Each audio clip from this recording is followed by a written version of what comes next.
السلام عليكم ورحمة الله وبركاته. ازيكم عاملين ايه؟ يا رب تكونوا بخير. اللهم صل وسلم وبارك على سيدنا محمد عليه الصلاة والسلام.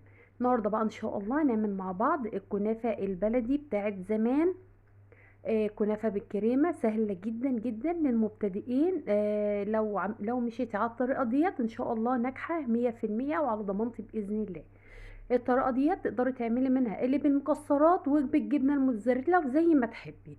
معايا هنا في المقادير بتاعتي نص كيلو من الكنافة، انا كنت شايلاه قبلها بليلة في الفريزر علشان يتجمد، علشان اقدر اقطعه كده بالطريقة اللي انت شايفاه دي. شايفة نازل مفرول وجميل ازاي، ومتقطع قطع صغيرة. وزي ما انت شفتي في صور الكنافة اللي انا عرضتها في بداية الفيديو، مفيش ولا مرة كنافة طلعت معايا مش حلوة. تمام. انا معايا الكنافه دلوقتي، بدات كده افركها بايدي علشان اوريكي شكلها. بعد ما خرجت من الفريزر على طول تفركوها بايدك، هتطلع معاكي بالشكل الجميل اللي انت شايفاه ده. السمنه اللي هنستخدمها تقريبا 250 جرام، يعني ربع كيلو. المج ده بياخد ربع كيلو من السمنه. نزلت بيها على الكنافة بتاعتي. السمنة تكون سخنة بس مش سخنة بتغلي، لان الكنافة بتبقى لسه طالعة من الفريزر وساقعة. لو حطينا عليها السمنة ساقعة هتتجمد في بعضها وتكتل، ويعني هتبقى في الفرد مش كويسة معاكي قوي. تمام. انا حطاها سخنة بحيث هتنزل على الكنافة وهي باردة مش هتلحق تجمد فيها. هقلب كده كويس وادمج الكنافة بتاعتي بالسمنة. لازم كل كنافة تتغلف بالسمنة، يعني ما تفرديش السمنة في الصينية الا لما تكوني متأكدة ان كل الكنافة متغلفة بسمنة. انا قاعدة كده اهوت الف كده بايدي بحيث السمنة تطول الكنافة كلها. تمام. شايفة طول ما السمنة سخنة معايا طالعة جميلة ازاي، برضو مش ماسكة في بعضها.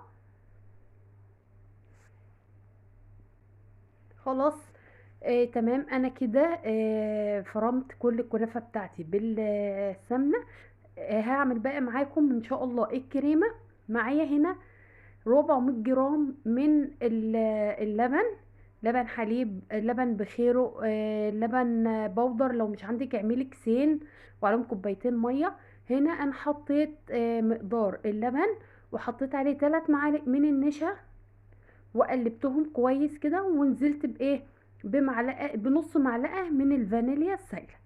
بتدي ريحه حلوه للكريمه وبتدي كمان طعم جميل. وحطيت كمان معلقه سكر واحده بس. ليه؟ ده عشان تحلي الكريمه بتاعتي اللي انا هحشي بيها الكنافه. هقلب كده كويس وهاخدها على البوتاجاز لحد ما تربط، واسيبها تهدى كده ايه بس عشان ما تجمدش في بعضها.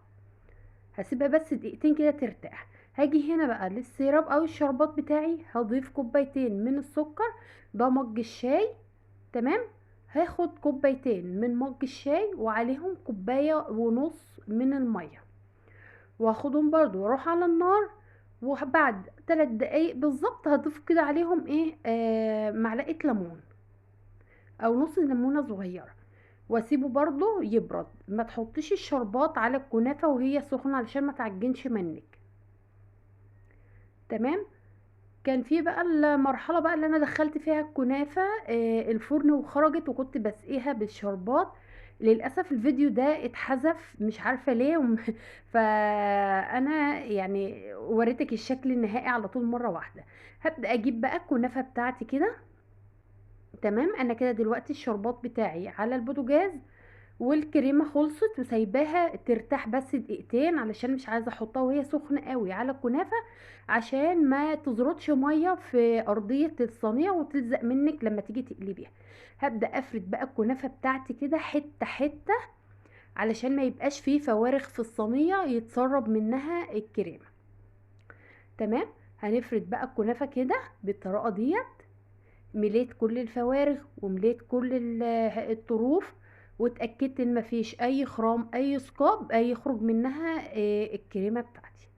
تمام كده. الكريمة طبعا كانت خلصانة وانا سايباها بس تبرد دقيقتين علشان تبقى كده ايه متماسكة على الكنافة. ادي الكريمه بتاعتي، شايفه طالعه جميله جدا ولونها ابيض وريحتها حلوه. معلقه نص معلقه الفانيليا ديت عامله تيست عالي قوي. انا نزلت بقى بالكريمه، بس ما توصليش بالكريمه لطروف الصينيه علشان بتلزق بعد كده وهتبقى صعبه معاكي في القلب. تمام. هبدأ اجيب باقي الكنافة بتاعتي وامشي على اول حاجة همشي عليها الطروف، بحيث الكريمة ما تتسربش للطروف وتلزق بعد كده في التسوية. هبدأ كده امسك الكنافة برضو زي ما عملت اول مرة تحت في الارضية. همشي كده بقى ايه واحدة واحدة وافرد الكنافة بتاعتي زي ما انت شايفة كده. بسم الله ما شاء الله، كنافة لا كتلت ولا لزقت في السمنة ولا اي حاجة. السمنة اللي انا استخدمتها للامانة هي سمنة عادية، انت بتحبيها بالسمنة البلدي اعمليها بالسمنة البلدي نفس المقدار اللي انا حطيته. هتحطي ربع كيلو من السمنة. عايزة تعمليها بالزبدة يعني ما تعملهاش يعني هتبقى تقيلة قوي. يعني ضيفي نص كوباية زبدة وعلى نص سمنة عادية او نص زيت، بس يكون زيت ملوش ريحة. تمام. اديني بفرد اهو وواحده واحده وعلى مهلي، وبلاش تتسرعي لان كوني حريصه شويه عشان بس الكريمه ديت ما تنزلش وتلزق في الارضيه. احنا عاوزين نطلع كنافه كده ايه اسطمبه، ننزلها في الطبق نلاقيها نازله كده معانا كده ايه رسمه مية مية. انا خلصت اهو كل الكنافه بتاعتي.